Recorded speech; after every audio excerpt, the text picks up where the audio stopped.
आदरणीय हमारे भाई बड़े भैया समर सिंह जी, आप सभी लोगों के बीच में तालियों की गड़गड़ाहट से स्वागत कीजिए। आप सभी लोग, ताली ऐसी बजनी चाहिए कि पूरे उत्तर प्रदेश और बिहार तक सुनाई देना चाहिए। जोरदार तालियों के साथ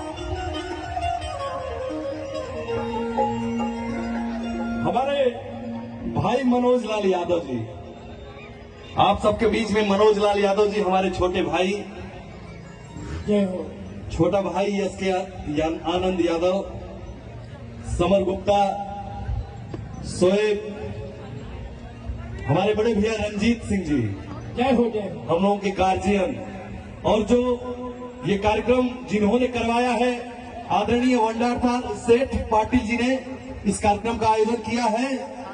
मैं चाहूंगा कि सर के लिए जोरदार ताली हो जाए, सर के लिए जोरदार ताली हो जाए। क्या बात है।